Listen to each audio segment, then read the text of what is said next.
নমস্কার দর্শক বন্ধুরা, আজ আমরা একটা দেশি দোফলা তুলব। যেটা আমাদের এই দেশি সোহিনী দোফলা, এটা বেশ থোকা থোকা ফল ধরে, আর ফলের সাইজটাও বেশ অনেকটা বড়, আর অবশ্যই কাঁচার সময় গাছের আমের রং বেশ ভালো। এই গাছের যদি কেউ চাষ করতে চায়, এই দেখুন এইরকম থোকা থোকা ধরবে, এক থোকা 3, 4, 5টা পর্যন্ত ধরে, আর আমগুলি বেশ বড় সাইজ হয়। এইটা কাঁচার জন্য বাগান করলে পরে চাষিরা খুবই লাভবান হবে। আর তাছাড়া ছাদ বাগানও করা যাবে। আম কাঁচাকালে টক, পাকলে পরে খারাপ না। এই গাছটা আজ আমরা মাটির থেকে তুলব।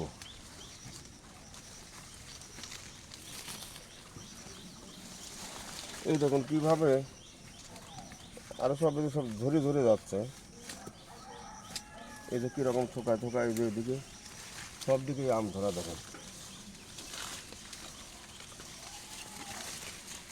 এই গাছ শুধু ওই ছোটো নয়, এই গাছ যদি কেউ বড় চান বড়ও পাবেন, তবে সবসময় বড় গাছ থাকে না।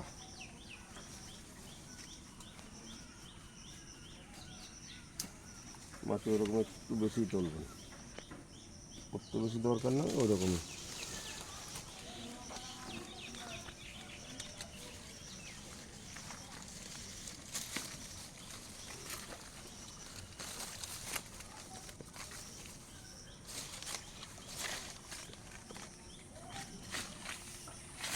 এখন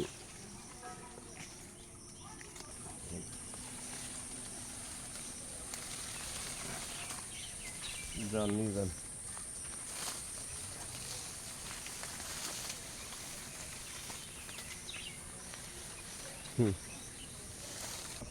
আসতে দানা তো নামানি পাবে না।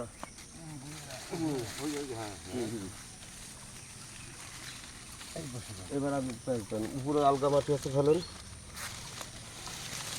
আম পড়ে যাবে না।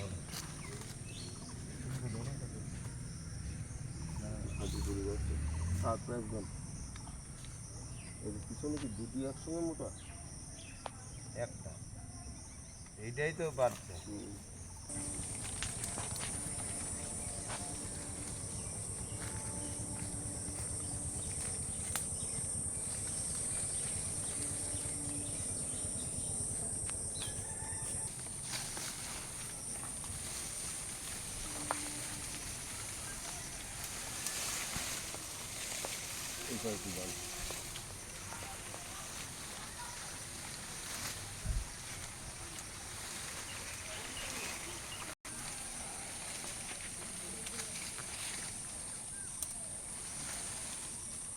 গাছ পড়ে গেছিল।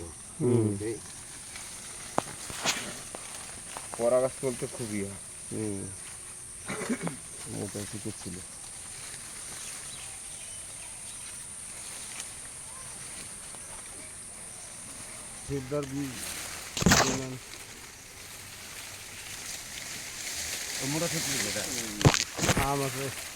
আম উপর দিয়ে সঞ্জুদা ধরেন, পিছনে ধরেন।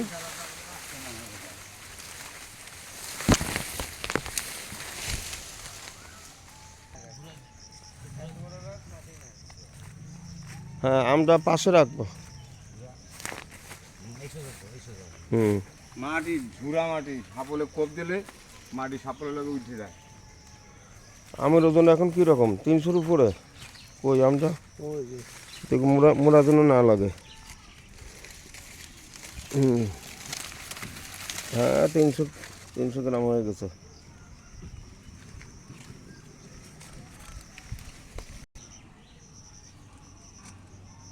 দর্শক বন্ধুরা, শুধু গাছই তোলা না, আজকে আম মধ্যে 4টে যা আছে তুলবো। এটা চাকাপাত। এই জমিতে কোনো জমিতেই আম রাখা যাচ্ছে না, পিছন দিয়ে এসে সব চুরি করে আম তুলে নিয়ে যাচ্ছে। এটা আমার দোকানে ছিল ওখানে, সেই জন্যই আছে। আর যার জন্য রং টং কিচ্ছু হয়নি। আমটা আজকে আমরা তুলে ফেলবো।